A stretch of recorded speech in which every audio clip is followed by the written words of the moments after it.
Hello class 12th के student, welcome to your science Sam. Welcome to biology previous year question. हम लोगों ने पिछले वीडियो में किया था शॉर्ट क्वेश्चन तक, ठीक है। 2020 का जो शॉर्ट क्वेश्चन था वहाँ तक कर लिए थे। टोटल कितने थे क्वेश्चन?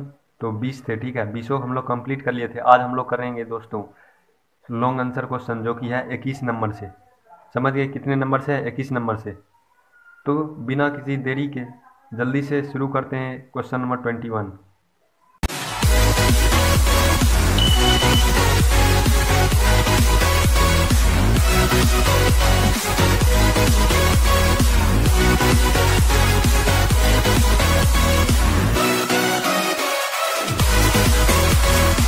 तो स्टूडेंट्स, इस क्वेश्चन में है right an essay on tissue culture. क्या है? Right an essay on tissue culture. Tissue culture हम लोग को क्या करना है? ऐसे लिखना है, ठीक है। ऐसे मतलब समझ रहे हैं, निबंध होता है। समझ गए? हिंदी में जैसे लिखा जाता है उसी तरह से। देखिए, तो टिश्यू कल्चर क्या होता है? Tissue culture is a technique in which fragments of plant are cultivated and grown in a laboratory. तो स्टूडेंट्स, टिश्यू कल्चर एक ऐसा टेक्निक है जिसमें क्या करते हैं हम लोग? फ्रेगमेंट्स ऑफ प्लांट मतलब प्लांट के छोटे छोटे टुकड़े को कल्टीवेटेड मतलब हम लोग उसका पालन पोषण करते हैं और उसको ग्रो करते हैं किसमें? लेबोरेटरी में, ठीक है।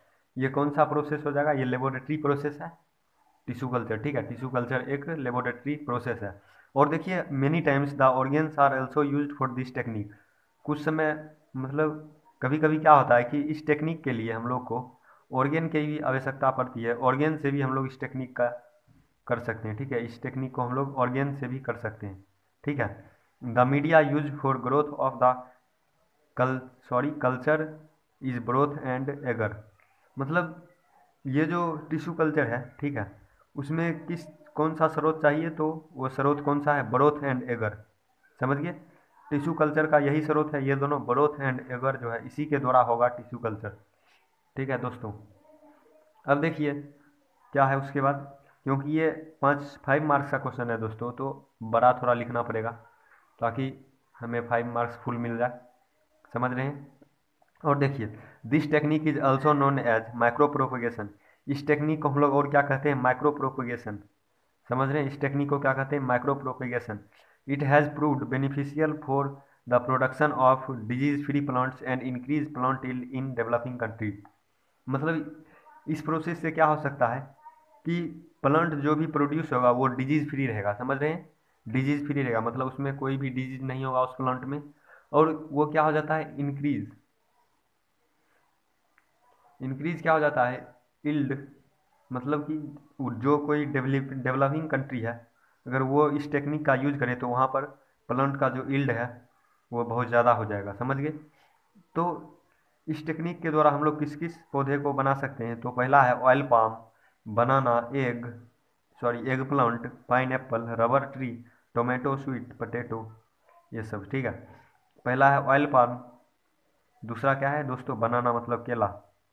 ऑयल पाम मतलब क्या हो जाएगा? सरसों का तेल। Eggplant. उसके बाद देखिए pineapple, rubber tree, tomato और sweet potato have been produced by tissue culture in the developing country. Developing country में ये सब जो एग्जाम्पल हैं, ये सब पौधे को क्या किया जाता है? टिश्यू कल्चर के द्वारा प्रोड्यूस किया जाता है, ठीक है। और देखिए दोस्तों, टिश्यू कल्चर का एडवांटेज क्या है? टिश्यू कल्चर प्रोसेस का एडवांटेज क्या है वो देखिए। तो the plantlets are obtained in a very short time with a small amount of plant tissue. मतलब छोटा सा अमाउंट भी हम लोग अगर प्लांट टिश्यू का ले तो उससे क्या कर सकते हैं हम लोग? प्लांटलेट मतलब पौधे को ऑब्टेन कर सकते हैं, ठीक है। पौधे को ऑब्टेन कर सकते हैं, वो भी बहुत कम समय में। समझ रहे हैं? वेरी शॉर्ट टाइम मतलब बहुत ही कम समय में हम लोग ये प्रोसेस कर सकते हैं। और उसके बाद दूसरा एडवांटेज क्या है?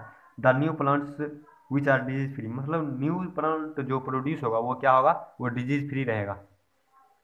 समझ रहे हैं? यहाँ भी था, ऊपर में था ये वाला लाइन लिखा हुआ, the plants which are disease free. मतलब जो ऐसे भी लिख सकते हैं, विच आर प्रोड्यूस, यहाँ पर लिख दीजिए which are produce is disease free. समझ गए? The new plants which are produce is disease free मतलब नया प्लांट जो प्रोड्यूस होगा वो क्या होगा? डिजीज फ्री मतलब उसमें कोई भी डिजीज नहीं होगा। समझ रहे हैं? और हमारा दोस्तों तीसरा एडवांटेज क्या है टिश्यू कल्चर का, तो the plants can be grown through out the year irrespective of the season. मतलब इस प्रोसेस से के द्वारा जो प्लांट बनेगा उसको हम लोग किसी भी सीजन में लगा सकते हैं। मतलब आपको अगर मर्जी है तो आप लोग ठंडी में लगा दीजिए, गर्मी में लगा दीजिए, जब मन है आपको तब लगा दीजिए। इसको सीजन से कोई लेना देना नहीं है, ठीक है। ये क्या होता है थ्रू आउट द ईयर, मतलब पूरे साल इसको हम लोग ग्रो कर सकते हैं। टिश्यू कल्चर के द्वारा जो प्लांट बनेगा, ठीक है, उसको हम लोग पूरे साल ग्रो कर सकते हैं, मतलब पूरे साल उसको लगा सकते हैं। समझ गए। अब देखिए चौथा point, a large space is not required to grown plants by tissue culture technique.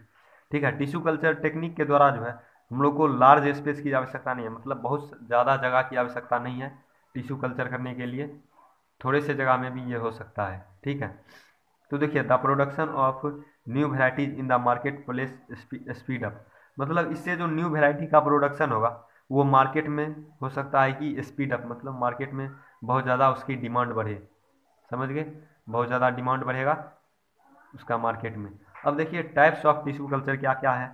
Types of tissue culture, पहला है सीड कल्चर, दूसरा है इम्ब्रायो कल्चर, तीसरा है केलस कल्चर, चौथा है क्या दोस्तों ऑर्गेन कल्चर, पांचवा है प्रोटोप्लास्ट कल्चर, और छठा है हमारा एंथर कल्चर। तो कितने प्रकार के टिश्यू कल्चर होते हैं, तो ये होते हैं 6 प्रकार के, कुल 6 प्रकार के टिश्यू कल्चर होते हैं, 6 टाइप्स ऑफ टिश्यू कल्चर, ठीक है। अब है दोस्तों क्वेश्चन नंबर 22, इसमें क्या है describe fertilization in flowering plant. Flowering plant में हम लोग को क्या करना है, फर्टिलाइजेशन प्रोसेस को डिस्क्राइब करना है, कैसे फ्लावरिंग प्लांट में, पुष्पी पौधे में कैसे होगा फर्टिलाइजेशन। समझ गए। तो देखिए उसका स्ट्रक्चर यहाँ पर दिया हुआ है, ये स्ट्रक्चर जो है एग्जाम में काफ़ी इंपॉर्टेंट है, ये आ सकता है स्ट्रक्चर, ठीक है। आप लोग को इस अगर ये क्वेश्चन मिले तो इसका स्ट्रक्चर बनाना भी आवश्यक है। समझ रहे हैं दोस्तों। तो देखिए मैं इस प्रोसेस को पूरा बताता हूँ।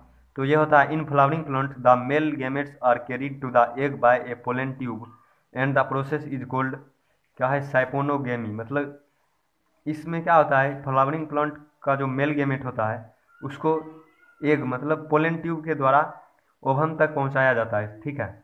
और इस प्रोसेस को हम लोग क्या कहते हैं साइपोनोगेमी। तो देखिए ये स्ट्रक्चर यहाँ पर देखिए आप लोग, ये रहा हमारा पोलन ट्यूब, ठीक है। और यहाँ पर क्या है मेल गैमेट, यहाँ पर क्या है मेल गैमेट है, ये रहा हमारा पोलन ट्यूब, ये पूरा पोलन ट्यूब है यहाँ तक। मेल गैमेट से मेल गैमेट यहाँ पर है, तो मेल गैमेट कैरी होते होते कहाँ पर आ जाएगा, ये आ जाएगा एग के पास, ठीक है। यहाँ जो ओवेरी है यहीं पर एग रहता है। समझ गए दोस्तों, यहाँ पर एग रहता है। उसके बाद देखिए after reaching the ovary the pollen grains enters the ovule either through micropylar end, ठीक है। उसके बाद क्या होता है ये ओवरी तक जब पहुंच जाता है उसके बाद पोलन ग्रेन्स जो है enter ovule either through micropylar end, मतलब ये पोलन ग्रेन्स क्या होता है ओव्यूल के अंदर किधर से इंटर करता है तो माइक्रोपाइलर इंड से इंटर करता है। माइक्रोपाइलर इंड को हम लोग क्या कहते हैं प्रोगैमी। समझ गए, माइक्रोपाइलर इंड को हम लोग दूसरा नाम क्या है तो वो है प्रोगैमी। समझ गए दोस्तों। अब उसके बाद देखिए in porogamy the tips of the pollen grain enters the micropyle brushes through the nuclear tissue. फिर उसके बाद प्रोगैमी में क्या होता है जो पोलन ग्रेन्स का टिप्स जो होता है वो माइक्रोपाइल ब्रशेज के थ्रू कहाँ पर जाता है तो न्यूक्लियर टिश्यू में, ठीक है। कहाँ इंटर करता है ये माइक्रोपाइलर ब्रशेज में, ठीक है। किसके थ्रू तो ये करता है न्यूक्लियर टिश्यू के थ्रू, ठीक है दोस्तों। और उसके बाद का प्रोसेस क्या है तो उसके बाद का प्रोसेस है the mature monosporic polygonum consist of 3 antipodal cell. मतलब जो मेच्योर मोनोस्कोपिक पोलीगेनम जो होता है वो क्या इसमें 3 एंटीपोडल सेल रहते हैं, ठीक है। उसमें क्या रहते हैं 3 एंटीपोडल सेल रहते हैं। पहला हो जाएगा 1 सेकेंडरी न्यूक्लियस, एक क्या होता है सेकेंडरी न्यूक्लियस, और 2 क्या होता है साइनरगिड्स एंड एन एग। पहला तो होता है सेकेंडरी न्यूक्लियस, उसके बाद होता है साइनरगिड्स, और उसके बाद क्या होता है एग। ये तीनों क्या होते हैं एंटीपोडल सेल हैं किसका मोनोस्कोपिक पोलीगेनम के, ठीक है। The 2 synergids and an egg moves the egg apparatus which is located towards the micropylar end of the embryo. मतलब क्या होता है 2 साइनरगिड्स, ये देखिए यहाँ पर 2 साइनरगिड्स है, ये किसका है मोनोस्कोपिक पोलीगेनम का पार्ट है, ठीक है। तो 2 साइनरगिड्स एंड एन एग, 2 साइनरगिड्स और एक एग क्या होता है मूव्स एक एपार्टस को ये लोग छोड़कर चले जाते हैं, ठीक है। एक एपार्टस को ये लोग छोड़कर चले जाते हैं, जो कि कहाँ पर लोकेटेड रहता है, towards a micropylar end of the embryo. ये माइक्रोपाइलर इंड ऑफ एम्ब्रायो के पास लोकेटेड रहता है, ठीक है। क्या लोकेटेड रहता है, तो ये जहाँ पर ये छोड़ के चले जाते हैं, जहाँ छोड़कर ये चले जाते हैं, समझ रहे हैं। और आगे क्या है अब, the synergids direct growth of pollen grains by secreting some chemical substances, ठीक है। साइनर गिट्स में क्या होता है, पोलन ग्रेन्स जो है वो ग्रोथ करते हैं, ठीक है। पोलन ग्रेन्स का इसमें ग्रोथ होता है, किसके द्वारा, तो वो क्या करता है, साइनर गिट्स केमिकल को सेक्रेट करता है, कुछ केमिकल को सेक्रेट करता है। उस केमिकल के द्वारा क्या होता है, साइनर गिड में क्या हो जाता है, छेद हो जाता है, समझ गए। साइनर गिड में उसमें उस केमिकल के द्वारा छेद हो जाता है, छिद्र हो जाते हैं। तो the penetrated synergids start degrading, मतलब जो पेनिट्रेटेड साइनर गिड्स है, मतलब जिसमें छेद हो चुका है, वो क्या करते हैं, डिग्रेडिंग करना स्टार्ट कर देते हैं। वो साइनर गिड्स क्या करते हैं, डिग्रेड करना स्टार्ट कर देते हैं, ठीक है। उसके बाद देखिए, after penetration the tip of pollen grains enlarged and ruptured, releasing most of its content including the two male gametes and vegetative nucleus into the synergids. तो देखिए, tip of pollen grain enlarge, penetration के बाद क्या होता है, pollen grain का जो tip है क्या हो जाता है, वो बड़ा हो जाता है और उसके बाद टूटने लगता है, टूटने लगता है, ठीक है। बड़ा होकर वो टूटने लगता है और क्या क्या वो रिलीज करता है, तो releasing most of its content, वो क्या क्या रिलीज कर देते हैं, दो मेल गेमेट्स, ये जो है पोलन ग्रेन्स में क्या क्या होते हैं, दो मेल गेमेट्स होते हैं, वो दोनों को रिलीज कर देता है, and vegetative nucleus into the synergids. और उसके बाद क्या करता है, वेजिटेटिव न्यूक्लियस साइनर गिड्स के अंदर क्या कर देते हैं, उसे रिलीज कर देते हैं, मतलब टूट टूट कर वो रिलीज हो, टूट टूट कर वो हट जाता है, अलग हो जाता है, किससे, पोलन ग्रेन्स से, समझ गए। और उसके बाद ये कहाँ पर पहुँचा रहता है, ये ओव्यूरी के पास पहुँचा रहता है, और वहीं पर क्या हो जाता है, फर्टिलाइजेशन प्रोसेस हो जाता है, मेल गेमेट्स और फीमेल गेमेट्स का वहीं पर क्या होता है, मैटिंग होता है, उसके बाद क्या हो जाता है, फर्टिलाइजेशन, समझ गए दोस्तों। अब देखिए question number 23, describe recombinant DNA technology in brief. क्या करना है हम लोग को, रिकॉम्बिनेंट डीएनए टेक्नोलॉजी को ब्रीफ में हम लोग को डिस्क्राइब करना है, मतलब वर्णन करना है। मैंने आप लोग को बताया कि ये 5 मार्क्स का क्वेश्चन है, लॉन्ग आंसर टाइप क्वेश्चन है, समझ रहे हैं दोस्तों। तो ये सब क्वेश्चन को बहुत ही अच्छे तरीके से लिखना होगा, ताकि एग्जामिनर को लगे कि ये अच्छे से लिखा हुआ आंसर है, एग्जामिनर इससे संतुष्ट हो जाए हमारे आंसर से, समझ गए। तो देखिए, the technology used for producing artificial DNA through the combination of different genetic material from different source is referred to recombinant DNA technology. मतलब क्या होता है, टेक्नोलॉजी जिसमें कि आर्टिफिशियल डीएनए को हम लोग प्रोड्यूस करते हैं, ठीक है। आर्टिफिशियल डीएनए को हम लोग प्रोड्यूस करते हैं, कैसे प्रोड्यूस करते हैं दोस्तों, तो वो हम लोग प्रोड्यूस करते हैं डिफरेंट डिफरेंट जेनेटिक मटेरियल जो है डिफरेंट डिफरेंट सोर्स से हम लोग को मिलता है, वो सबको क्या करते हैं हम लोग, कंबाइन करके इस टेक्नोलॉजी को करते हैं, ठीक है। कौन सा टेक्नोलॉजी, रिकॉम्बिनेंट डीएनए टेक्नोलॉजी। उसके बाद देखिए, उसके बाद कहाँ है, recombinant DNA technology is popularly known as genetic engineering. इस हम लोग इस टेक्निक को हम लोग क्या नाम देते हैं, दूसरा नाम, तो यह है जेनेटिक इंजीनियरिंग, ठीक है दोस्तों। इसका नाम दूसरा क्या है, जेनेटिक इंजीनियरिंग। अब देखिए, inserting the desired gene into the genome of the host is not easy. मतलब जो होस्ट का जो जीनोम है उसमें हम लोग डिजायर्ड जीन, मतलब जिस जीन की आवश्यकता है उसको हम लोग इंसर्ट नहीं कर सकते, ये इंसर्ट करना उतना ईजी नहीं है, समझ रहे हैं। इंसर्ट करना ईजी नहीं है, host genome of the host, मतलब होस्ट के जीनोम में जीन को हम लोग क्या कर सकते हैं, इंसर्ट नहीं कर सकते। और आगे क्या होता है process, it involves the selection of desired gene for administration into the host, ठीक है, by a selection of the perfect gene. क्या होता है दोस्तों, तो इसमें जो है परफेक्ट जीन का सिलेक्शन होता है, किसके लिए, परफेक्ट जीन का जो सिलेक्शन होता है वो किसके लिए होता है, तो वो होता है होस्ट के लिए, ठीक है। होस्ट के लिए क्या होता है, परफेक्ट जीन का सिलेक्शन होता है। अब देखिए इसका प्रोसेस क्या है, process of recombinant DNA technology. तो इसका स्टेप 1 है आइसोलेशन ऑफ जेनेटिक मटेरियल, मतलब जेनेटिक मटेरियल को क्या किया जाता है, अलग किया जाता है। आइसोलेट मतलब क्या आ जाएगा, अलग किया जाना, ठीक है। अब देखिए उस इसमें क्या लिखा हुआ है इस प्रोसेस में, the first step is in recombinant DNA technology is to isolate the desired DNA in its pure form.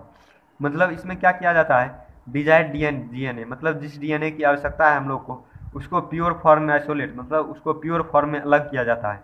समझ गए? फर्स्ट स्टेप में क्या करते हैं हम लोग, जो डिजायर्ड डीएनए हम लोग को उसको प्योर फॉर्म में हम लोग अलग करते हैं। उसके बाद सेकेंड स्टेप है cutting the gene at the recognization site. Recognization site जो है वहाँ पर क्या करते हैं, जीन को हम लोग कट कर देते हैं।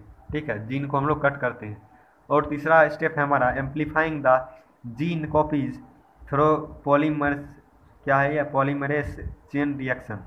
मतलब इसमें क्या करते हैं हम लोग, जीन को बहुत सारा कॉपी करते हैं और उसको हम लोग बढ़ाते रहते हैं। ठीक है, जीन के कॉपी को बहुत ज़्यादा बढ़ा देते हैं। किस स्टेप में, हम लोग स्टेप 3 में। और स्टेप 4 है हमारा ligation of DNA molecules. Step 4 में होता है लाइगेशन मतलब हो जाएगा ज्वाइनिंग। ठीक है, ज्वाइनिंग हो जाता है इसमें डीएनए का। स्टेप 4 में डीएनए मॉलिक्यूल्स का ज्वाइनिंग होता है। और स्टेप 5 है inserting of recombinant DNA into host. उसके बाद जो होस्ट है उसमें क्या करते हैं हम लोग, रिकॉम्बिनेंट डीएनए को हम लोग इंसर्ट कर देते हैं। समझ रहे हैं? ये पांचों स्टेप आप लोगों को क्लियर है? यही पांचों स्टेप जो है रिकॉम्बिनेंट डीएनए टेक्नोलॉजी का है, बहुत ही इंपॉर्टेंट है। ठीक है, सो दोस्तों आज जो है हमारा कहाँ तक क्वेश्चन कंप्लीट हुआ है, क्वेश्चन नंबर 23 तक। ठीक है, अगले क्लास से हम लोग क्या करेंगे, क्वेश्चन नंबर 24 से 26 तक जाएंगे। ठीक है, 3 क्वेश्चन हम लोगों ने इस क्लास में किया है और 3 क्वेश्चन हम लोग आगे क्लास में करेंगे। ठीक है, ताकि लेक्चर का साइज बड़ा ना हो जाए और आप लोग बोर भी ना हो। समझ रहे हैं? तो मिलते हैं अगले लेक्चर में, तब तक के लिए गुड बाय।